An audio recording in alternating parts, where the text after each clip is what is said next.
Hello,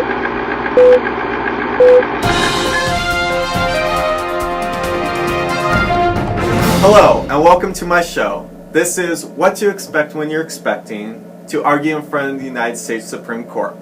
This week's episode, we will discuss the important information that you will need to argue in front of the Supreme Court. The first thing you should know is that the justices are allowed to interrupt you, because they will.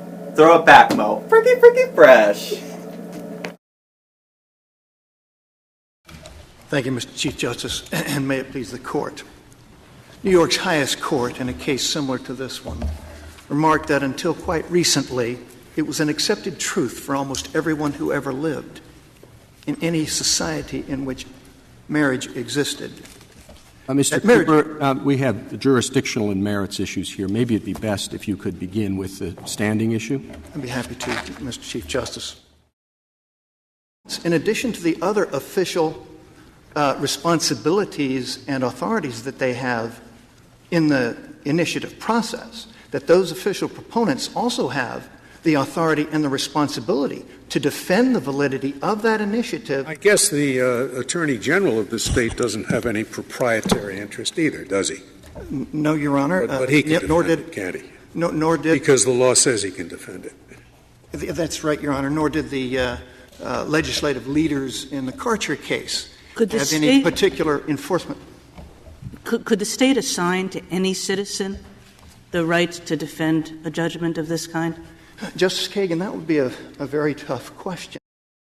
According to Baum's book, The Supreme Court, during the court's 1998 to 2006 term, the court averaged 133 questions and comments per case, which equates to 2 questions per minute. You can tell if a justice is in favor or not of you based on their questions or comments that they're asking.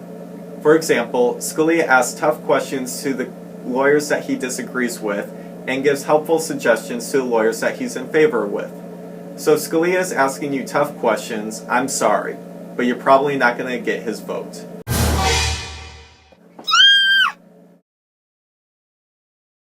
Do answer the question. Appreciate cases that go against yours. Go watch oral arguments before yours. Wear something professional like you're going to church service. And start the oral argument with, Mr. Chief Justice, and may it please the court, my name is. Don't go over time. You are allocated 30 minutes to present your case. You will see a green light that faces the podium, which indicates that you have been presenting for 13.5 minutes. It will switch to a yellow light when you have 1.5 minutes remaining. When you see a red light, stop, unless you are actively engaged in answering a question for the Supreme Court Justice. Chief Justice Rehnquist was very strict when it came to time. When your 30 minutes were up, you were done, period. However, you are lucky because Chief Justice Roberts has, on occasion, been known to let people speak longer than their prescribed 30 minutes. In Arizona v. United States 2012, Roberts let one of the lawyers go an extra 30 minutes over. However, I do not recommend that you do this. Also, do not interrupt the other side's oral argument or the justices when they have asked you a question or comment on your case. So you may be wondering if your oral arguments even matter. By George, they do. Some people out there believe that the justices have already made up their minds or have already gotten their information from the amicus briefs. All of these informations are correct, but the Chief Justices and the justices themselves have even said that the oral arguments are very beneficial. Oral advocacy and the reemergence of a Supreme Court bar by Chief Justice Roberts. Your oral argument on appeal is perhaps the most effective weapon you have. My main conclusion after a year of being on the bench is that oral arguments are terribly, terribly important. The last thing I will discuss with you is how to make a good and convincing oral argument. Jacob Z. Goldstein from the American Bar Association provides tips for those arguing in front of the Supreme Court for the first time. The first thing you should do is prepare a good outline of your case. Put your best argument first. Keep it brief and to the point. This outline is used as a skeleton for your case. It should include broad themes and key case laws. This outline is meant as a life vest, not a crutch. You don't want to be reading them the case. Secondly, you need to prepare an opening and closing argument. Although you may not be able to determine where your argument goes once you begin, you are able to determine how you open and close your argument. For your opening, you need to provide some basic information about yourself. Who you are, who you're representing, where you would like the case to go, and also a roadmap of what you will be discussing for the justices. For your closing argument, you need to be brief and to the point. You need to give them an outline of what you would like to see happen in the case. The last thing you need to remember is to listen. When the justices ask you a question, be sure to answer it as best as you can. And also, you do not want to make them repeat themselves. Also, if you don't have the answer to their question, say you don't know and don't make something up. And ask if you can file a supplemental brief addressing their question. Also, listen to your opponent's case.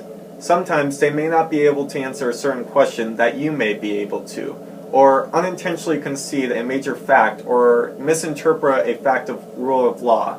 Sometimes, your best argument may even come from your opponent's mouth. Sadly, my time is almost up here, but before I go, I want to recap what we've gone over today. First, don't be nervous if the justices interrupt you, because they will, but now you know that it's normal for them to interrupt you. Secondly, your oral argument is very important. Don't underestimate it and don't put it off to the last minute.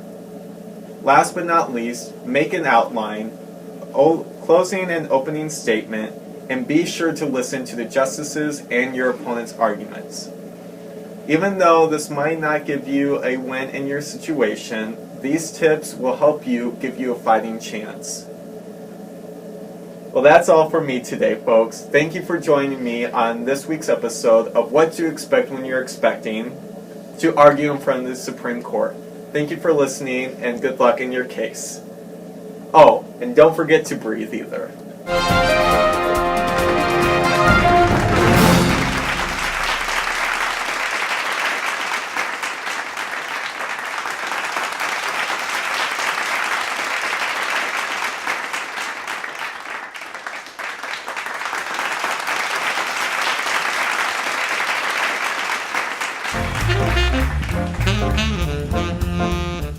What are you doing in my chair? Say you don't know and... Damn, okay.